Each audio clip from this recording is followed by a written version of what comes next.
Vamos falar aqui da cilada de olhar só para dividend yield, o famoso DY. Tem muito investidor que só olha isso e quebra a cara. O dividend yield, ou DY, é um indicador de rentabilidade dos fundos imobiliários relativo aos dividendos pagos. Então, quando a gente pega ali os últimos 12 meses de dividendos e divide pelo preço da cota, a gente tem o dividend yield. O investidor tende a ir para aquele fundo imobiliário que tem um dividend yield maior, para o que está pagando mais. Isso é uma armadilha. E aí eu vou explicar para vocês aqui por quê, para que você não caia nisso mais. Primeira coisa, entender o conceito. Vamos lá. Dividend yield são os últimos 12 meses de dividendos divididos ali pelo preço da cota. Então você tem os últimos 12 meses de dividendos divididos pelo preço da cota. O que é que acontece no mercado onde os investidores já identificaram que determinado fundo imobiliário é ruim, que determinado fundo imobiliário não vai performar bem? A tendência é que aquela cotação caia, o preço da cota caia. E aí o que acontece com o dividend yield se ele ainda está mantendo os dividendos constantes? O dividend yield vai para cima. E aí o investidor vai ter até uma falsa sensação de que o fundo está ficando melhor. Olha, o fundo está aumentando o dividend yield. E o dividend yield não é quantos reais caem na sua conta. O dividend yield é só o resultado da relação dos últimos 12 meses de dividendos divididos pelo preço da cota. Um outro exemplo, o mercado já identificou, já saiu um fato relevante, já está escrito no relatório gerencial que o investidor não leu, falando que aquele imóvel, os inquilinos irão sair. O inquilino vai sair do imóvel mais relevante daquele fundo imobiliário. O fundo vai deixar de ter uma receita temporariamente. Aí muita gente vendeu aquele ativo, não necessariamente é para fazer isso. Isso depende da estratégia do investidor, que é outro assunto. E a cotação caiu. Cotação caiu, o dividend yield foi para cima. O investidor compra, daqui a 2, 3 meses o dividendo cai.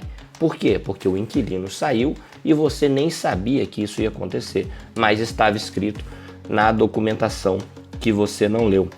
Sempre que eu estou trazendo métrica de fundo imobiliário, dando algum norte, para que o investidor consiga fazer a própria análise, eu insisto que o investidor deixe qualquer métrica relacionada a preço por último.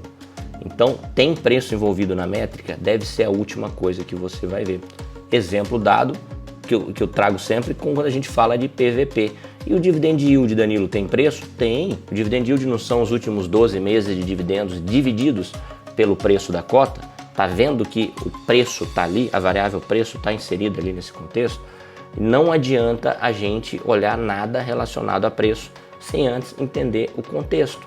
O dividend yield está legal? Faz sentido comprar aquele fundo imobiliário? Pode ser que faça, mas antes disso eu preciso entender o contexto, entender o que aquele fundo investe, como ele vai colocar dinheiro no meu bolso, atividade que aquele fundo está inserido, né? Se ele investe em shopping, se ele investe em galpões, se ele investe em dívida imobiliária, se aquilo continua sendo algo promissor da forma que ele vem fazendo.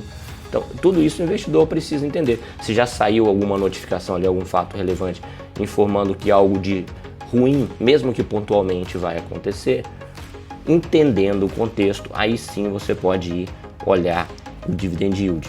Uma outra dúvida que surge bastante relacionada ao dividend yield, é importante a gente trazer aqui, principalmente o investidor iniciante, principalmente o investidor que está chegando agora no mercado de fundo imobiliário, Danilo, por que eu deveria investir em um fundo imobiliário que está pagando 8% ao ano, que está pagando 10% ao ano, se eu posso investir algo relacionado ao CDI para ganhar 14%, 15% ao ano, né? Falando da taxa de juros atual. Então, vamos lá. Primeiro, o fundo não paga dividend yield, né? Dividend yield é uma métrica de rentabilidade. Ele paga dividendos em reais, tá? Dividend yield é só uma métrica de rentabilidade. Tá, ainda assim, o título lá de renda fixa pode estar pagando 14%, 15% ao ano, né? Por que eu deveria ir para o fundo imobiliário? Primeiro, o investidor deve sempre ter uma carteira amplamente diversificada. Se você já começar com o conceito de devo ter isso ou devo ter aquilo, apenas você já está errado. Não quer dizer que você precisa ter tudo também. Tem que ver o que faz sentido para a sua vida, para a sua estratégia. Mas se você for pensar que você tem objetivos de curto, médio e longo prazo, E você deve ter ativos financeiros na sua carteira amplamente diversificada que atenderão suas necessidades de curto, médio e longo prazo. O fundo imobiliário especificamente atende necessidade apenas de longo prazo.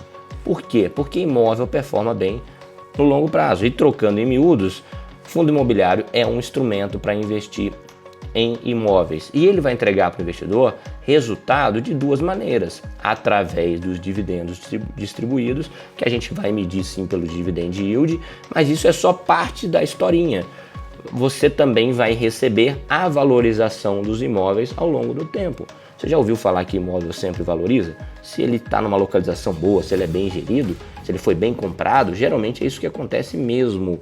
E não faz diferença se esse imóvel está no CPF de alguém, está no CNPJ de alguém, está dentro da estrutura de um fundo imobiliário.